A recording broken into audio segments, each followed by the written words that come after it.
జరిగిన రక్షణ ఎగుమతులు తొలిసారిగా 21,000 కోట్లు స్థాయికి మించంట. హైదరాబాద్ కంపెనీల క్రియాశీల పాత్రనంట. ఏదైతే మన మన మిలిటరీ వాడేటటువంటి అనేక ఆయుధాలను మనము వివిధ దేశాల నుంచి మనం దిగుమతి చేసుకునే అవకాశం ఉంటుంది. ముఖ్యంగా తీసుకున్నట్లయితే రష్యా కావచ్చు, అమెరికా కావచ్చు, వివిధ దేశాల నుంచి మనం జర్మనీ కావచ్చు తెచ్చుకుంటాం. కానీ మరి దాదాపు 21,000 కోట్ల రూపాయలకు సంబంధించినటువంటి ఆయుధాలని మనం కూడా వివిధ దేశాలకు ఎగుమతులను ప్రారంభించినామంట. రక్షణ రంగంలో ఇది ఒక గొప్ప మైలురాయిగా చెప్పుకోవచ్చు. రక్షణ ఉత్పత్తుల కోసం ఇతర దేశాల చుట్టూ తిరిగిన భారత్ ఇప్పుడు అగ్ర దేశాలకే వాటిని ఎగుమతి చేసే స్థాయికి ఎదిగింది. దీన్ని ఎంతో ఆసక్తికర మార్పుగా పరిశ్రమ వర్గాలు భావిస్తున్నాయి. ఒక ఆర్థిక సంవత్సరం 2023-24లోనే 21,000 కోట్ల విలువైన రక్షణ ఉత్పత్తులను ఎగుమతి చేసింది. 22-23తో పోల్చితే ఇది 32.5% అధికమంట. మన దేశ రక్షణ ఎగుమతుల్లో దాదాపు 75% ప్రభుత్వ రంగ సంస్థల వాటా కాగా మిగిలినవి ప్రైవేటు కంపెనీలు చేస్తున్నాయి. కొన్నేళ్లలో రక్షణ పరికరాల ఉత్పత్తి ఎగుమతుల్లో ప్రైవేటు సంస్థల వాటా గణనీయంగా పెరిగే అవకాశం కనిపిస్తోంది.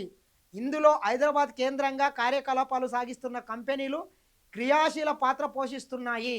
2029 నాటికి 50,000 కోట్ల విలువైన రక్షణ పరికరాలు ఎగుమతి చేయాలనేది ప్రభుత్వ లక్ష్యం అంట.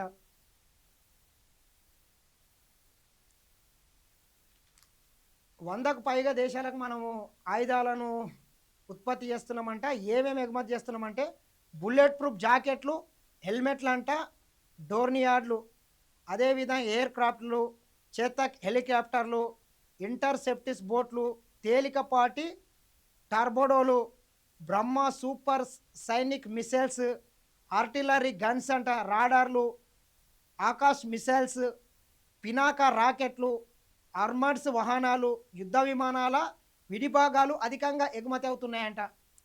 సరే, ఎవరేమనుకున్నా నా ఒక ఒపీనియన్ కూడా నేను చెప్తా.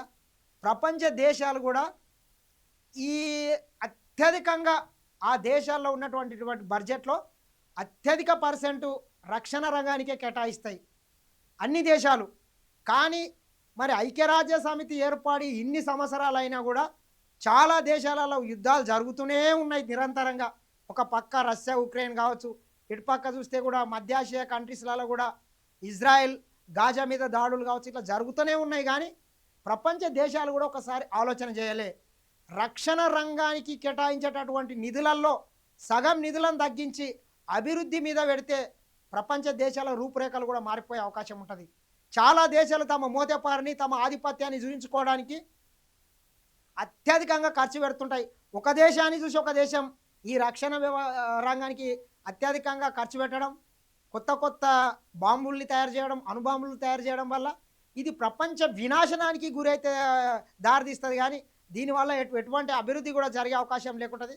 ఆలోచన చేసి దేశాలన్నీ వీటి మీద తగ్గిస్తే బాగుంటుంది.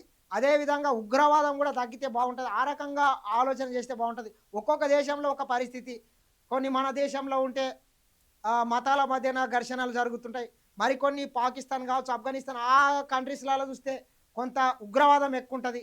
ఇట్లా కొన్ని దేశాలలో ఆధిపత్య పోరు ఉంటుంది, కొన్ని దేశాలలో సామ్రాజ్యవాదం.